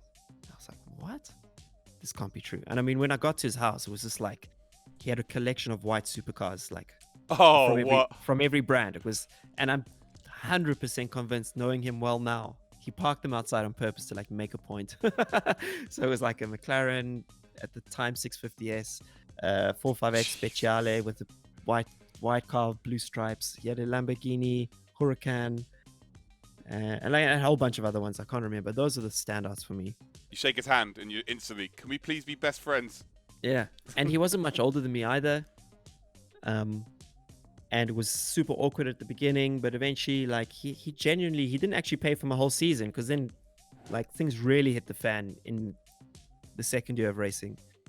But he did pay for my first 2 races, which is always what I did. I'd like commit to, I'd overcommit to a whole season, and just as long as I could get 1 or 2 races in the bag, I knew that if I behaved well enough at the racetrack, like, maybe the team would just, like, stretch out that invoice that I had to pay. Like, that was the risk. That was the kind of thing I was taking. Like, but like, if, for example, in the second year, in the contract was a clause which said, if you didn't come up with the 150 and you sign this contract, if you miss the invoices, you're not going to race, and you're still gonna owe us 150. And it was a disaster. It was an absolute disaster. Monza, race 1. So I'd skip GT Cup. I was meant to go GT Cup, Lamborghini Super Trofeo. And then the following year, year 3, I was meant to go to GT3. That was like the broad strokes plan in my head. I went straight from GT Cup, boom, into GT3. Get to Monza, and we have an engine failure. I don't get to drive. Go to Silverstone. Clutch fails as I'm leaving the box. Also, bear in mind, this is the race where my dad decided to come watch. So he thinks this is a total Ponzi scheme. It's like just absolutely pissing money away. Like, let me give you an idea of the numbers. Like, yeah, one of the races, like, each race is like 30,000 euros or something like that you have to come up with, So I was just madness. I would pay that invoice, come back, try and find money for the next one, forget, I still need to find money for the flights, still have a job to do,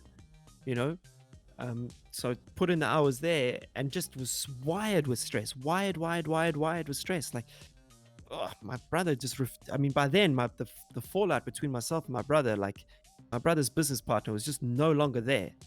And I was mostly the one who was like I don't want to say, it's unfair to say CEO, but like, I made most of the final decisions rested on me. Suddenly it was on my brother without any forewarning. My girlfriend at the time, she's like, where are you, bro? And I was off racing. So it was tough. It was really tough. Like, I just knew that if I did survive, in the end, it would be okay. But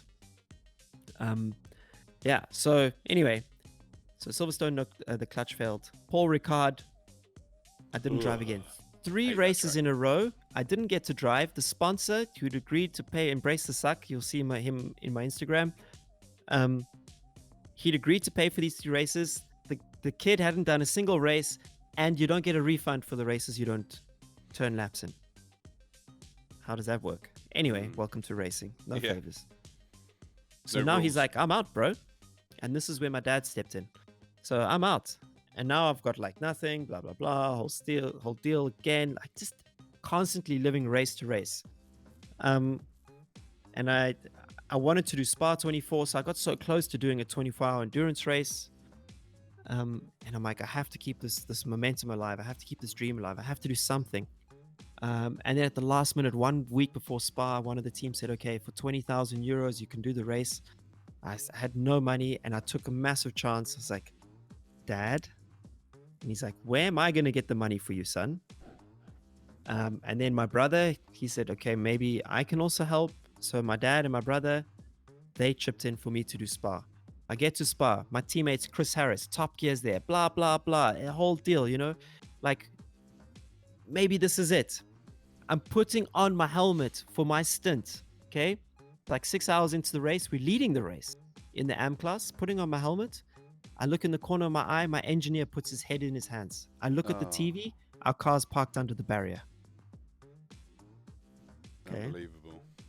Some miracle. They pull the car out. It's still pointing straight. They bring it back to the pits. They change the bodywork, which is completely destroyed. There's a photo on Instagram of what this car looked like on my profile. It didn't look like a racing car. Did my laps. Team couldn't be bothered to contact me again. Absolute waste of money, except the fact that I got some laps at Spa, and it was like quite a tough race for everyone. So I got a really good experience there. So now luckily those first 3 races were paid for, but now I owe my brother and my dad 10,000 euros each. How am I going to make that work? Another one of those staring into your cereal bowl, like just wondering. Get back to South Africa, and now it's over actually, because that first team, well, I canceled the contract with them. This Bentley team, I just came there for a one-off. No more opportunities on the table, no more money. By now, the company's on fire, by the way, that I'd spent my 20s building to something. It's now on fire, and the racing is over. Okay, so now, and I think then there's a picture of a red Ferrari there somewhere. I could be on a podium. Yeah, there we are. In front of an AMG. Let's just quickly see. In front of a BMW. Oh, okay. So I've got the wrong one here. Then. Red Ferrari. Yeah, oh, no, you're right. Yes. In front of the MG. Correct. God, I know more about your career than you. This is crazy. Yeah. Sorry. The next one's in front of the BMW. There's nothing worse than, like, you can owe money to a bank, but you don't have to look at them at family functions. You don't have to look at them in the mornings. You don't have to have phone conversations with the bank every day. Like, owing money to your family, like that. Again, it's a life ruiner, isn't it? Like, you Especially when my father was like, I'm never putting a cent into your race. I'm never putting a cent. This is a total waste of money. It's a total waste of money. Total waste of money. Total waste of money. Hi, Dad. Like, utter humiliation. Wow. It was, but again, I was lucky. I'm not for one second here pretending like I wasn't. I was lucky my dad could even had something to help me, And again, it was all your own choice, as you pointed out. Yeah, he never encouraged me to go down this route. I just now slapped this burden on him with like, and it wasn't, trust me, that wasn't one phone call. That was multiple phone calls and multiple like angry discussions. Like, what have you done to your life? Because when I was running my company, I had a very relaxed life. I mean, I was working flat out, but I loved my job. I didn't have to nuclear bomb my life for this passion of mine, but I did. So anyway, this red card, there was a driver at Kessel, because the first 3 races were with Kessel that 2016 year, and my co-driver was a guy called Steven. He's an old American Texan, and he saw that there was potential in me, because the times that I did drive the car, besides the races where I never got a single lap, I did a good job, honestly, and I was very professional, and I didn't crash the car and all that stuff. So he said, okay, Dave, do you want to come do 2 sprint races with me? And I was like, yeah, but Doc, his nickname is the Doc. I have no money left. I can barely even afford to fly to these races. He says, don't worry, sort out the flights. Kessel will call you and they'll organize everything else. You'll stay in the hotel with me and stuff. And that was it. I went to do these 2 races with the Doc. We won both of them. I was back in Kessel's good books. And that's when everything's really, really, really genuinely, finally the tide started to turn. Finally. So then I ended up moving to England after that. Again, I actually moved here. By the time I moved to England, I quite literally had a little black bag with everything that I owned in it. Like all my clothes, everything was like a little black bag. I arrived in an apartment, which I still live in now. I didn't read the again, this is why I was bad at school. I don't read anything properly. I read fully furnished, but it was actually unfurnished. So I got here with I think I had like 500 pounds total, my life. And I got here and there was no bed even. There was no bed, no blinds, nothing. Bolted to IKEA, got a bed delivered ASAP. And the second thing I bought after the bed was a PlayStation. Yes! There it is. I bought a PlayStation, Project Cars 2, or Project Cars 1, sorry. And I think, that was it. I didn't even have the screen. It took me like another 2 months to get the screen. So I just had a PlayStation in a box sitting in what is now the sim room. It's completely empty at the time. Wow. But yeah, I reset my whole life from that point. Then I raced with Kessel. We won. This is when I became a Blancpain champion. I won Spa 24.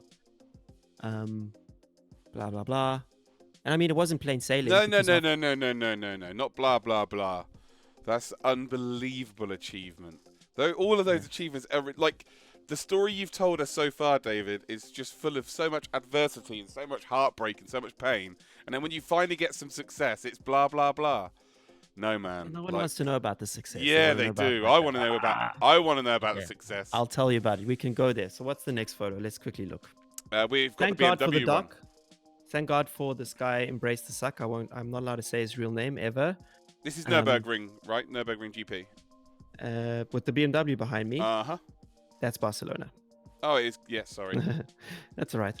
Yeah, the next ones actually they're not in order. They're just photos of the last sort of. Of you kicking ass. I'd say 2 months, 2 years, not 2 months. The last 2 years. I can share one more piece of adversity. It's a cool story, and it was actually for the first time out of all these stories, it was purely down to my ability to drive. Because up to now, it's been my ability to find money. My friends always joke, like, David, you can't drive, but you have a way of creating money out of vapor. Because I would find a way. I would always find a way to pay the invoice. So, this is the irony of real life racing. Ladies and gentlemen, there's a ranking system by the FIA, driver categorization, bronze, silver, gold, platinum. Bronze is an amateur, someone with no experience, usually actually above the age of 30. Silver is for anyone who's 20 and older, and that's like a catch-all for aspiring racing drivers. Usually Formula drivers are silver, and there's a lot of silver drivers in GT. They're not necessarily at a professional level yet. They're very fast, but they crash, so they're silver. Then there's gold, those are professionals. And then there's platinum, those are extreme professionals. LMP1 winners, Formula E, IndyCar. And then, of course, you have the super license, but I'm not going to talk about that. So platinum is like, you'd think, or DTM is also in platinum. You'd think you want to become a platinum driver, right? Yeah. Not so. What you want to be is, you want to have the lowest possible categorization with the fastest possible speed. Because, here's an example.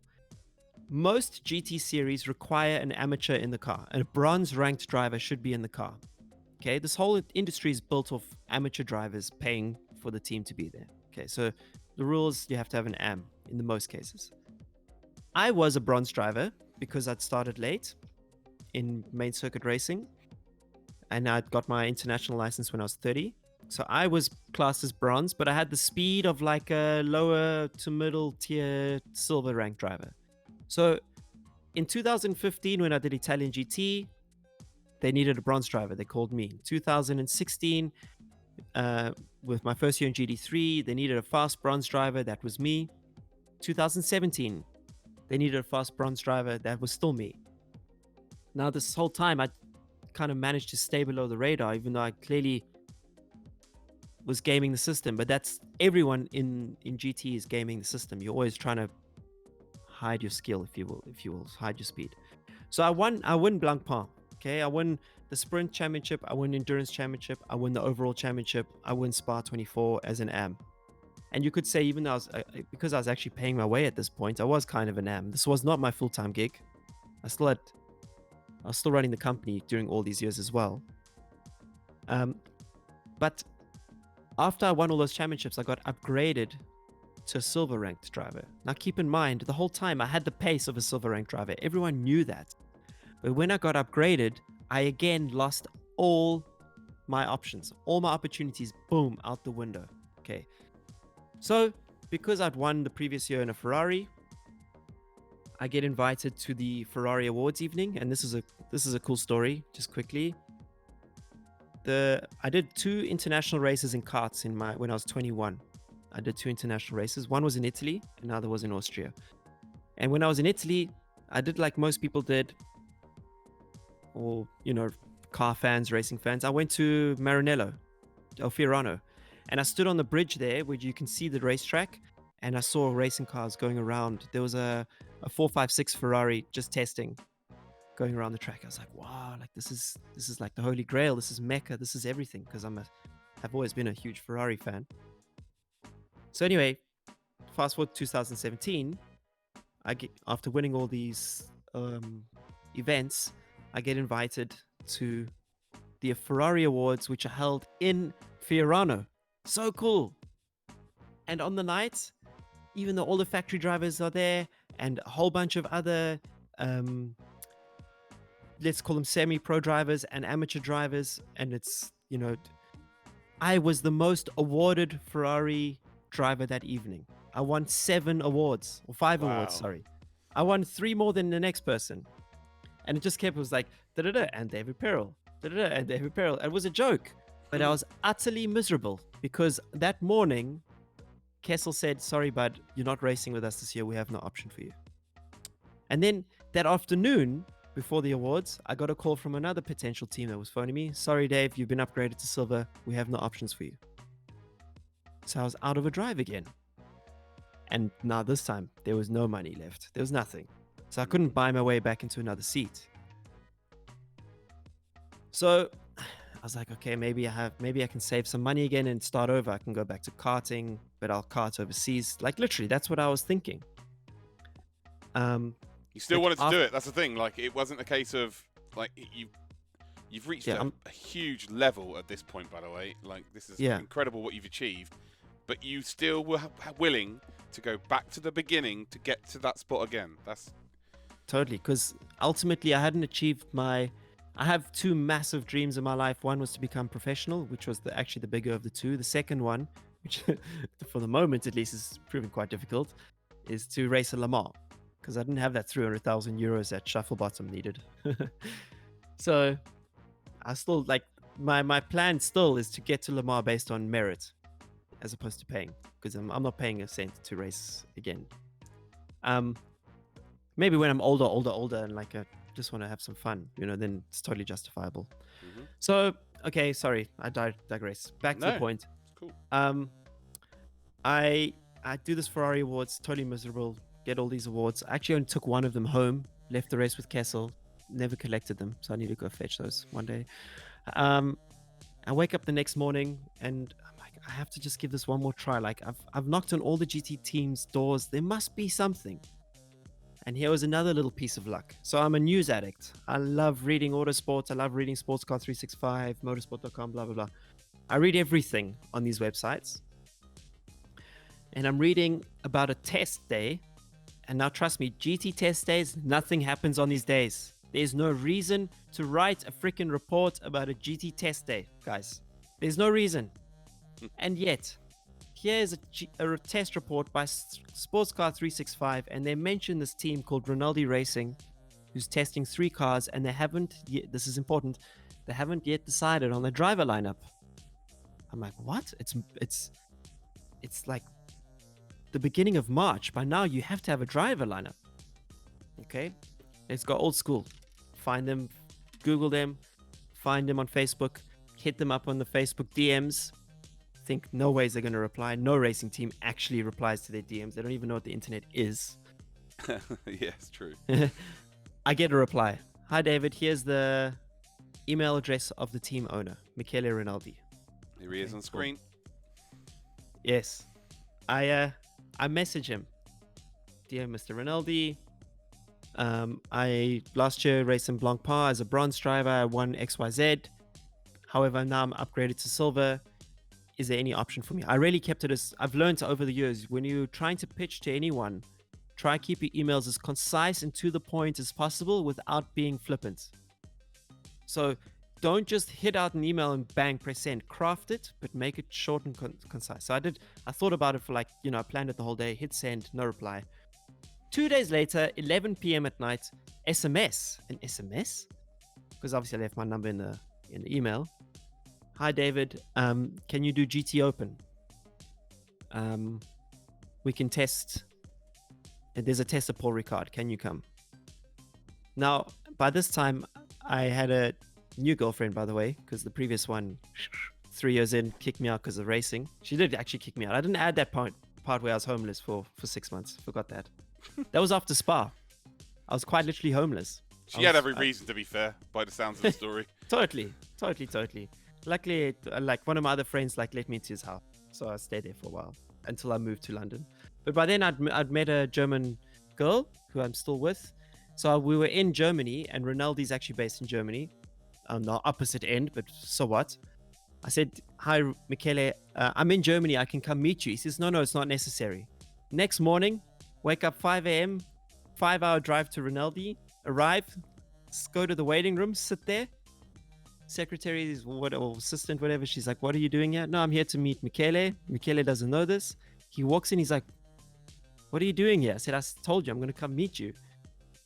So then he's like, oh, Jesus, what is this guy up to? So he brings me into like, it's not a boardroom, it's like their lunchroom, if you will. And we chat for a bit. I said, Michele, I'm willing to do anything. I may not be the fastest driver. I've always told people that. I'm not the fastest driver, but I'm more hungry than anyone else that you'll find. Please give me a chance. He said, okay, come test at Paul Ricard. Oh, and by the way, I didn't have to pay for the test, which is a huge thing. So I went to test at Paul Ricard. But it is the worst track in the world. Other than that, it's fine. It's the worst track on simulators. In real life, yeah. it's very technical. Everyone hates it in the sim world. So, like, I mean, I was there now for 2 days, and it's so bumpy now. It's actually got some character, but it still has these massive runoffs, which is perfect for testing. And thank God, because let me tell you something. I know the 488 really well. In the prior year, I raced the 488 and the 458. I know this thing backwards. It's raining on the first test day. I leave the pit lane. David, take it easy, bro. Of course I'm going to take it easy in my head. I'm driving slowly. I'm just doing the warm-up lap. I get onto the back straight. There's a massive red and white curb on the exit. I just look at the curb. Next thing, I'm spinning towards the barriers. And I stop, I'm telling you now, a centimeter from the barrier. I don't tell anyone. I just find first gear, pull away calmly, and get on with the job. But Is there no cameras? No, so... Oh, that's good. That's good. Real good. There was an onboard, but the team didn't bother to check because I was just taking it so easy on the outlap. Months later, after I was now ingrained in the team, I said to one of the engineers, Fabian, I said, mate, you may just want to check the onboard from Paul Ricard, lap 1. He's like, huh, what? They see it, and they're like, oh my God. Michele Rinaldi says to me, David, if you crashed the car there, you wouldn't have driven. That's it. So I was 1 centimeter away from losing that opportunity. Wow. Test went well, did GT Open. But now in 2017, I had won Spa. I wanted to do it again, but I wanted to do it in a Pro-Am car. I wanted to prove that I was capable of being more than just a bronze driver, because that's why everyone's like, you're not bronze, but you've been upgraded to silver. No one wants a bronze that's been upgraded to silver. We rather take a silver that should be upgraded to gold. So you're at the bottom of the list. Michele was the only one who gave me a chance. Now I wanted to prove that I could be a silver that could be upgraded to gold. So I'm like, Michele, please put me in the Pro-Am lineup for Spa 24. No, you're not quick enough. Please, Michele. No, you're not quick enough. Michele, please. Okay, David, here's what's going to happen. The next GT Open race is at Spa. Okay? Which I was racing in. You have to get pole position overall. You have to get the fastest lap overall. You have to lead the race. If you do all of those 3 things, I'll consider putting you in the car for Spa. No guarantees. No payments either, by the way. I think this is a nice way to tie up my career in a little bow up until today. So let's just finish this story quickly. So now, okay, I've been an AM driver the whole time. I've never qualified in the top 20 of a Blancpain race. I've never led a race overall. And I certainly haven't set the fastest lap either. And now I have to do all these 3 things on the same weekend. It's not going to happen. Classic David Perel adversity incoming. Michele says he was basically telling me, David, you're never getting this drive. That's what he was telling me to my face. Okay, fine, whatever. Dig deep, But now this is what he's telling me here was something I'd actually never experienced before. Because this is all about looking within, finding the speed, just driving to a level that I hadn't before. Whereas everything else up to this point has been about where am I going to find the money? Who do I have to lie to? Who do I have to borrow from? What do I have to sell? And everything around the racing, right? So this is the first time that it was actually about driving. And it was like weird feeling, but whatever. Practice, I didn't get many laps because my bronze driver, because now I'm silver, Pro-Am car, so I'm the quote-unquote pro in the car. And now I have a bronze driver who's paying for everything. He has to get most of the mileage. It's his car, his money, everything. He's paying to race. He does the laps. In practice, I get some laps. So I'm undercooked for qualifying the next day. Wake up next morning, I look outside, it's foggy, it's like cold conditions. It's like ideal for a quick lap, but it's the same for everyone. You know, the pros also going to do that, a good lap. And I was up against a lot of factory drivers in this year. So, you know, the odds are just like unbelievable. Go out, do a lap, and it felt really good. And they say, okay, you're currently P1, but the others are going quicker. Box for new tires. So I was like, okay, sounds good to be P1, but I probably was the first one to do the lap. On the in lap, they say, okay, you still P1. It's like, what? Okay, boom, new tires. They send me out immediately. We didn't wait. I go out. I put in the lap time that I did was a 2-minute 15.8. I'm like buzzing. I'm absolutely wired with like adrenaline, and like it was one of those like, I'm no Senna by any means, but it felt pretty like surreal, pretty insane. This whole lap, Eau Rouge flat, Pouan. I just rolled it onto the brakes for a millisecond, down a gear, bang, flat out again, like apex speed, 15 kph quicker than I'd ever done before. Stavelot 2 was flat, never done that before. Blancpain easy flat, brake for the limit of the chicane. Boom, 215.8. Holy crap. They go on the radio. David, the others are catching you. They're fast in sector 1. Oh my God, you got to be joking. Boom, down the hill, up through Eau Rouge, flat again. This time I just killed the coom. Boom, boom, boom. Turn 8, get a perfect apex. No name, perfect apex on the curb. Like, get on the power that I just like the car's like oscillating to the exit curb. Going to Pouan even more committed this time. Boom, cross the line, 215.9. David, you're still P1, but they're still catching you. Another lap, fully through Eau Rouge, and eventually I go through Lecum and I could feel the tires are gone. Almost like lose it, keep it on the track. And I say, guys, screw that. This is my limit. Come into the pits. I get pole position. I start to cry. No one knows this. I was crying like crazy. I've never been on pole position at this level. I mean, come on, this is out of nowhere. It's incredible. Then after qualifying had finished, the organizers and the track officials come to me. They say, David, just want to let you know, you just broke the lap record for a GT3 car around here. Oh, yes! Spa. Nice. Spa. David Perel, nobody. Freaking sitting on his couch 4 years earlier, just like, oh, let's do some kart racing. Like, I don't know. No name's now called David Perel. Yeah. Now he's holding the lap record at Spa. You're joking. Okay, so now by default, I'm going to lead the race because I start in pole position. I pull away. I pull out a 6-second gap. I do the fastest lap at the same time. Unfortunately, my co-driver didn't finish the race. I don't care. Okay, I've done what I needed to do. Michele doesn't phone me. Doesn't tell me anything. And this is common in real racing, at least. You don't get compliments for doing well. You just get ragged for doing bad. Anyway, get home. I hear nothing. 2 weeks later, Michele phones me, and I swear my life, this is the conversation. He says, David, unfortunately, you've been fired from the GT Open program. And I said, what? He says, yes. Unfortunately, you put your amateur driver under too much pressure. It was unprofessional of you, and he doesn't want you in the car anymore. I was like, you, what? He's like, I'm sorry, mate. But I'm going to put you in at Spa 24, and I'm going to pay you 5,000 euros to do it. Nice. But if you screw this up, David, that's it. Because no one else in that car wants you there. I am backing you to be in that car. You have to do the job. And we ended up winning Spa 24 that year because of a move that I did in the race to get the lead and pull away just at the right moment. That's amazing. And that's it. From that point on, I became a paid professional racing driver. Incredible, man. Absolutely incredible. That's my story, ladies and gentlemen. That is the story. I'm going to leave it on the Rinaldi Racing green Ferrari for screen. What a story that is. I am so... honestly, I've had a smile from ear to ear this whole conversation. I have loved hearing this. I don't know whether you've told this story before or not, but I'm extremely proud for you to be on this little old podcast. The people who have watched this, you have to leave some comments of what you thought about this episode, because I've had an absolute blast. I've got a couple of questions for you, though, more like generic questions. Fire away. I want to know who, in your opinion, over the last 20 years and who's currently driving now, who's the best driver in the world, in your opinion?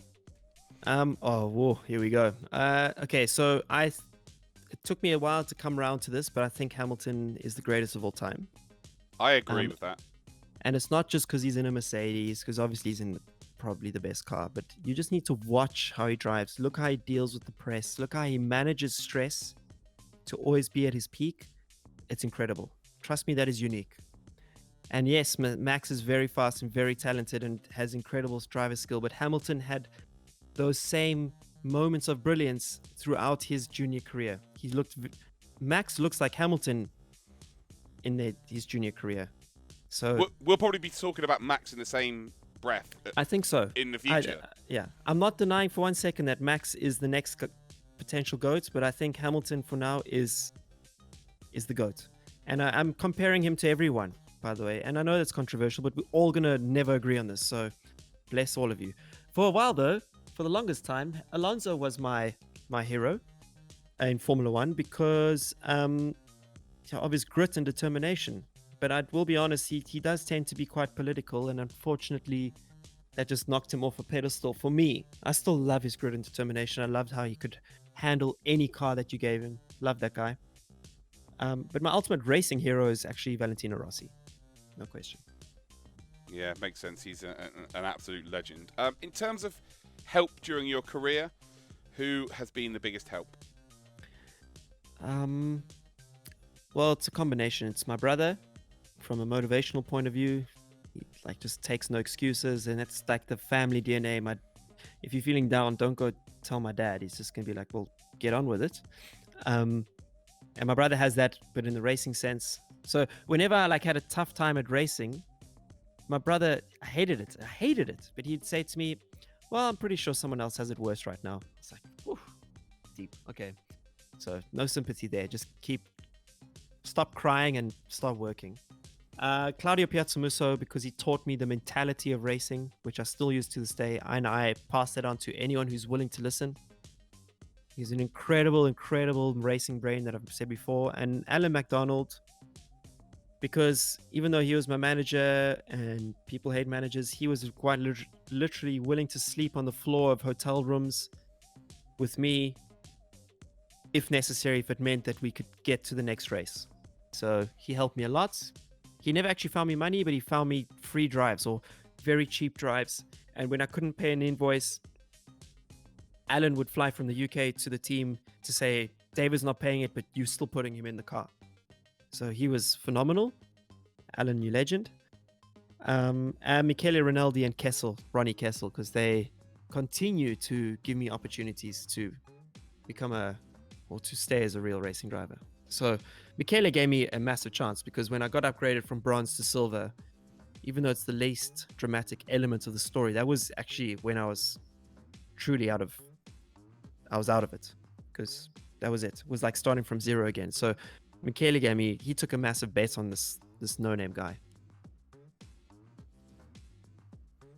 Yeah, well, lots of inspiration there. Who is the person? I don't know if you might not be able to answer this. To be fair, David, but I will ask it anyway.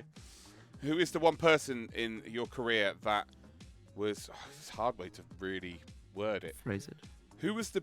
Yeah, okay. For the lack of a better term, ladies and gentlemen, I don't really want to swear, but I'll try to. Who's been the biggest dick in your career, and the person that you had to prove wrong the most, or you wanted to prove wrong the most? For a very brief time, the person I wanted to prove wrong the most was the guy who said, you'll never be a racing driver. His name's Marco Bielli. But in the end, he was the one who put me in Italian GT. He gave me a very clear picture. Okay, do you want to be a gentleman, or are you trying to become a professional? And I wanted to become professional. So then he treated me like a professional from day one. But there was a moment there where I was like, Marco, I'm going to prove you wrong. But in the end, I was on the phone to Marco yesterday trying to get a new driver into his team. And ironically, my teammate for this year comes from Bonaldi as well. We both come from Bonaldi, and we both joined them in the same year. So now we're going to be teammates in GT3. But yeah, there was a moment. Obviously, I'm standing there with a broken leg, and I knew it wasn't my fault. And Marco would not look at my GoPro footage, where you can clearly see my foot go to the floor with the brakes, and then both my feet on the brakes trying to stop this thing. So at that period, he was quite angry with me. But I do often think about that, because I hear a lot of podcasts. I'm sorry, this is a long-winded answer, but I hear a lot of people saying, my third grade teacher told me I'd be nothing, and I couldn't wait to prove her wrong. I've never. There have been people in my life who've said that you could never be what you wanted to be, but those never really stuck in my head. I still remember when I qualified for the Rotax Max World Finals, the karting. The whole South African karting community said this is the biggest waste of this entry that we've ever had. Someone else should be going to these World Finals, and I proved them wrong. So, but I didn't. That was never my motivation. I have clearer memories of people who said, "Wow, David, you have the potential to do something special one day." And those were the things that motivated me, was actually to prove them right.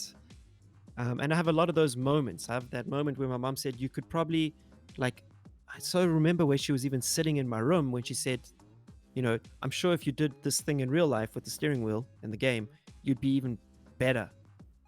And that's your mom, so that's not a good example, but it just, those are the things I remembered. So I never had a really, I'm going to prove him wrong and going to send him my trophy when I win, and he's going to hang that up somewhere just as a reminder of what a dick he is. That was never my motivation.